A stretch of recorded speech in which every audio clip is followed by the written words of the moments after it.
설 명절 당일날 비극적인 살인 사건이 발생했습니다. 70대 남편과 60대 아내가 사는 집인데 60대 아내가 흉기로 살해가 된 겁니다. 살인범은 다름 아닌 70대 남편이었다고 합니다. 그런데 이 남편 잠시 뒤에 아들에게 전화를 겁니다. 그리고 했던 말, 내가 네 엄마를 살해했다. 이런 끔찍한 말을 했다고 합니다. 왜 이런 비극적인 상황이 발생을 한 건지 전해드리도록 하겠습니다. 설 명절 당일날 70대 부부 집에서 무슨 일이 있었습니까? 네, 바로 어제 오전 11시 50분쯤이었습니다. 70대 남편과 60대 아내가 사는 전북 정읍의 한 집에서요.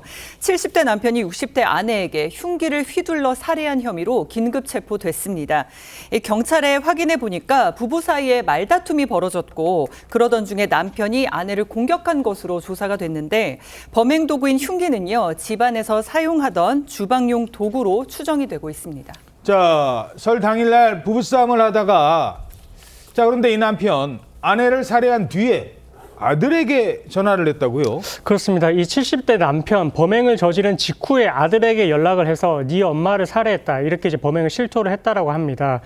저희 사건 파일 24 취재진에 따르게 되면 당시에 그 아들이 전화를 받고 부모님 집으로 갔었고요. 부모님 집으로 가서 범행 현장을 본인의 눈으로 확인을 하고 그 다음에 112 신고를 해서 경찰이 출동을 하게 됐다라고 합니다. 사건 당시가 이제 설 명절 당일 오전이었는데 여느 집 같았으면은 당시에 차례도 지내고 이렇게 이제 할 시간이었지만 이 집안에는 다른 가족들은 없었고 부부 둘이서만 있었다라고 합니다. 예, 설날 당일날 아들은 아버지가 어머니를 살해했다는 이런 충격적인 사실을 전화로 들었던 겁니다. 그것도 당사자인 아버지로부터. 아들한테 왜 전화를 했을까요? 사건 파일 24시에서 취재를 해봤더니요. 경찰은 피해자가 아들에게 왜 전화를 했는지 아직까지 확인을 못하고 있는 상황입니다. 그리고 피해자가 병원에 있기 때문에 정확한 조사를 하지 못하고 있는 상태인데요.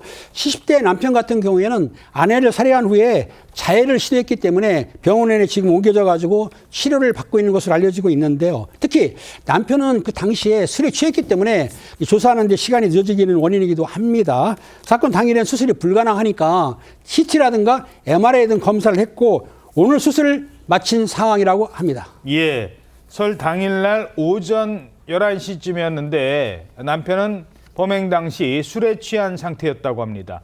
이러면 어떻게 되는 걸까요? 네, 남편의 범행 시간이 오전이었음에도 불구하고 술에 취한 상태였다고 합니다. 경찰은 왜 이 남편이 명절날 오전부터 취해 있었는지에 대해서는 아직 조사가 필요하다는 입장입니다. 또 경찰은 오늘 오후 구속영장을 신청할 예정이라고 하는데요. 현재 수술을 마치고 입원 중인 사정을 고려해서 이 영장 집행이 이뤄질 것으로 보입니다.